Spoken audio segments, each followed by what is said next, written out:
الحمد للہ رب العالمین والصلاة والسلام علی سید المرسلین وخاتم النبیین اعوذ باللہ من الشیطان الرجیم بسم اللہ الرحمن الرحیم سورۃ الحج آیت نمبر 58 سے والذین ہاجروا فی سبیل اللہ، اور وہ لوگ جنہوں نے ہجرت کی اللہ کے راستے میں، یعنی اپنا وطن اللہ کے دین کی خاطر چھوڑا، گھر بار ترک کیا، ثم قتلوا، پھر قتل کر دیے گئے، شہید ہو گئے، او ماتوا، یا مر گئے، یعنی اپنی طبعی موت مر گئے، لَيَرْزُقَنَّهُمُ اللَّهُ رِزْقًا حَسَنًا، تو البتہ ضرور رزق دے گا انہیں اللہ رزق عمدہ، اچھا، وَإِنَّ اللَّهَ لَهُوَ خَيْرُ الرَّازِقِينَ، اور بے شک اللہ سب سے بہترین رزق دینے والا ہے۔ یہاں ان لوگوں کی بات ہو رہی ہے جنہوں نے اللہ کے دین کی خاطر اللہ کے راستے میں ہجرت کی، وطن ترک کیا، اپنا کاروبار، جائیدادیں سب کچھ چھوڑیں، اور پھر راستے میں شہید ہو گئے، فوت ہو گئے، تو ان کے ساتھ اللہ وعدہ کر رہا ہے کہ اللہ انہیں بہترین رزق عطا کرے گا، یعنی جنت میں، جنت کا رزق مراد ہے، کیونکہ وہ تو فوت ہو گئے ہیں یا شہید ہو گئے ہیں۔ اور یہ بات پیچھے بھی آ چکی ہے، سورۃ نساء آیت نمبر 100 میں آپ پیچھے پڑھ چکے ہیں، وَمَنْ يَخْرُجْ مِنْ بَيْتِهِ مُهَاجِرًا إِلَى اللَّهِ وَرَسُولِهِ ثُمَّ يُدْرِكُهُ الْمَوْتُ فَقَدْ وَقَعَ أَجْرُهُ عَلَى اللَّهِ، جو شخص اپنے گھر سے نکلا اللہ اور اس کے رسول کی طرف ہجرت کر کے، پھر اسے موت نے آ لیا، تو اس کا اجر اللہ کے ذمے پکا ہو گیا۔ یعنی اس کے متعلق یہ نہ سوچا جائے کہ اب یہ تو راستے میں ہی فوت ہو گیا اور اس کا کام تو نہیں ہوا، نہیں، اسے نیت کی وجہ سے اجر ملے گا، اسے ہجرت کا اجر و ثواب پورا ملے گا۔ تو اس سے ہمیں یہ بھی سمجھ آ رہا ہے کہ ایک شخص اللہ کی خاطر کوئی کام شروع کرتا ہے دین کا، لیکن اس کا نتیجہ کوئی نہیں نکلتا، وہ کام پورا نہیں ہو پاتا، تو کام کرنے والے کو اللہ تبارک و تعالیٰ اجر عطا کر دیتا ہے اس کے نیت کی وجہ سے۔ تو یہاں بھی فرمایا جن لوگوں نے اللہ کے راستے میں ہجرت کی، پھر شہید ہو گئے یا فوت ہو گئے، اللہ ضرور انہیں رزق دے گا، بہترین رزق، اچھا رزق، یعنی جنت میں، اور بے شک اللہ سب سے بہترین رزق دینے والا ہے۔ دنیا میں اور لوگ بھی ایک دوسرے کو دے دیتے ہیں، لیکن وہ بھی چونکہ اللہ کا دیا ہوا ہوتا ہے اور دوسرے دوسروں کو دیتے ہیں، تو اسی لیے اصل رازق تو وہی ہوا، اور پھر وہ دینے والا ایسا ہے کہ وہ بغیر مانگے دے دیتا ہے، بغیر استحقاق کے دے دیتا ہے۔ اب ہم جو اللہ سے دے رہے ہیں، ہم استحقاق تو نہیں رکھتے اس سے، لیکن وہ دے رہا ہے، سب سے بہترین رزق دینے والا ہے۔ لا يدخلنهم مدخلا يرضونه، البتہ ضرور داخل کرے گا وہ انہیں ایسی جگہ جسے وہ پسند کریں گے۔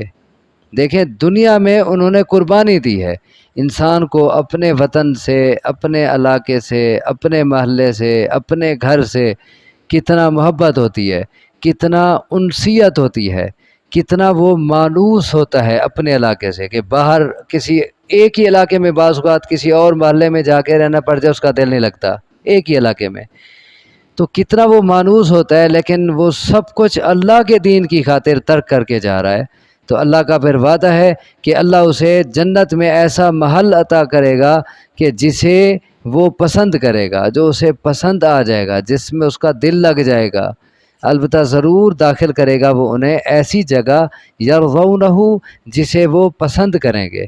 وَإِنَّ اللَّهَ لَعَلِيمٌ حَلِيمٌ، اور بے شک اللہ البتہ جاننے والا ہے، حوصلے والا ہے۔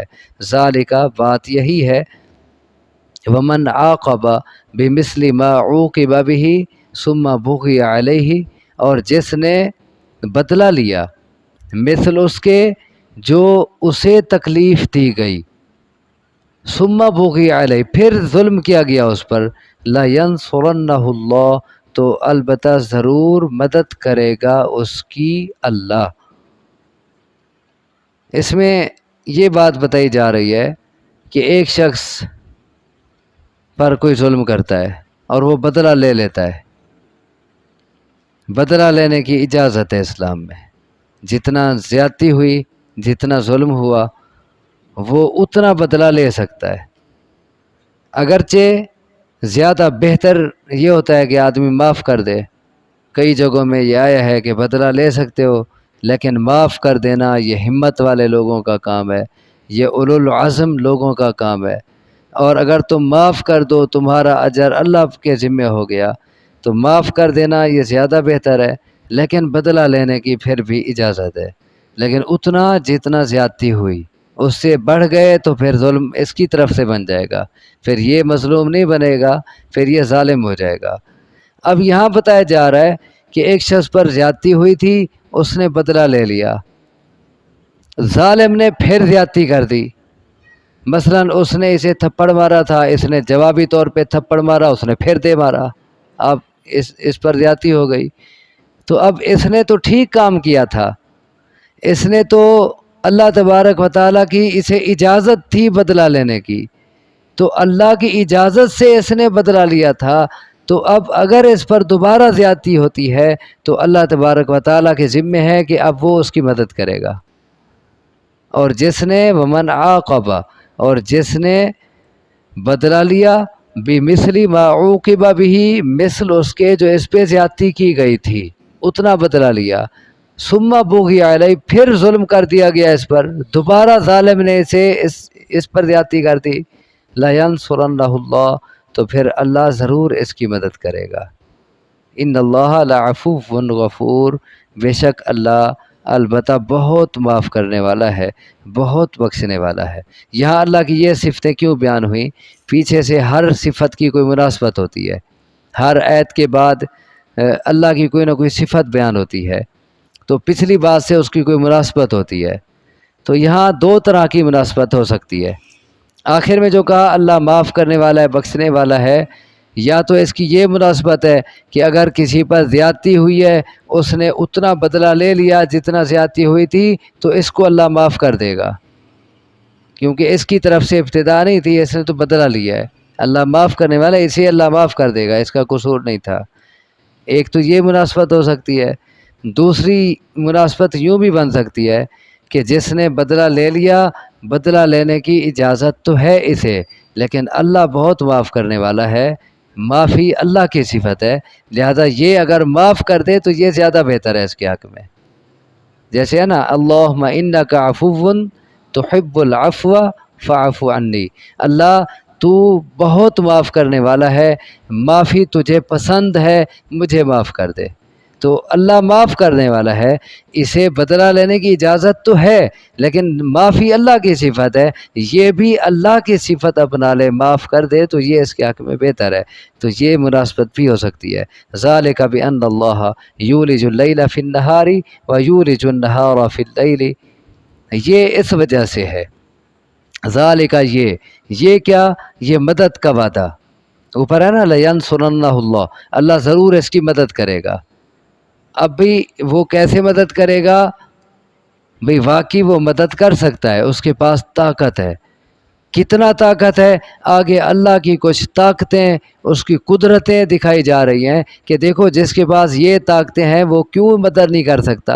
ذالک، یہ یعنی یہ مدد اور نصرت کا وعدہ اس لیے ہے کہ بے شک اللہ داخل کرتا ہے رات کو دن میں اور داخل کر دیتا ہے دن کو رات میں، جو اتنا بڑی تبدیلی لا سکتا ہے اس کائنات میں، اس پورے نظام میں اتنا بڑی تبدیلی لا سکتا ہے، تو یہ کام کیوں نہیں کر سکتا؟ وہ رات کو دن میں داخل کر دیتا ہے۔ کب ایسا ہوتا ہے؟ رات دن میں داخل ہو جاتی ہے، رات لمبی ہو جاتی ہے سردی کے موسم میں۔ اب دیکھیں سردی کے موسم میں 7، 7:15 بجے عشاء ہوتی ہے، جبکہ گرمی کے موسم میں 7 بجے ابھی سورج کھڑا ہوتا ہے۔ اب یہ کون اتنا بڑی تبدیلی لاتا ہے کہ 7 بجے جہاں سورج کھڑا تھا ایک موقع، وہاں اس وقت سورج تو کب کا گیا، عشاء ہو چکی ہوتی ہے، رات کو دن میں داخل کر دیتا ہے، جس وقت کسی موسم میں اجالا تھا، روشنی تھی، اب اسی وقت بالکل اندھیرا ہے۔ اتنا بڑی تبدیلی جو لا سکتا ہے، جو اتنا طاقتوں کا مالک ہے، وہ مدد کیوں نہیں کر سکتا؟ اور داخل کرتا ہے وہ دن کو رات میں، دن کو رات میں داخل کر دیتا ہے۔ رات کے کچھ حصے ایک موسم میں تھے، دوسرے موسم میں اسی رات کے انہی حصوں میں دن ہوتا ہے، دن بڑا ہو جاتا ہے، یعنی گرمی کے موسم میں۔ تو یہ بہت بڑی، اور کوئی ہے دنیا کی کوئی طاقت جو ایسا کر سکے؟ دن کی روشنی ہو اور اس میں وہ بالکل اندھیرا کر سکے، دن کا رات کی تاریکی ہو اس میں وہ بالکل دن جیسی روشنی کر سکے، اور کوئی طاقت ہے؟ تو یہ صرف اللہ کر سکتا ہے۔ جو اتنا طاقتوں کا مالک ہے وہ تمہاری مدد بھی کر سکتا ہے۔ یہ اس وجہ سے ہے کہ بے شک اللہ داخل کر دیتا ہے رات کو دن میں اور داخل کر دیتا ہے دن کو رات میں۔ وَأَنَّ اللَّهَ سَمِيعٌ بَصِيرٌ، اور بے شک اللہ سننے والا دیکھنے والا ہے، اور اس لیے بھی مدد کرے گا کہ وہ ایک ایک بات سن رہا ہے، دیکھ رہا ہے، اسے پتہ ہے کس پہ زیادتی ہو رہی ہے۔ ذَلِكَ بِأَنَّ اللَّهَ هُوَ الْحَقُّ وَأَنَّ مَا يَدْعُونَ مِن دُونِهِ هُوَ الْبَاطِلُ۔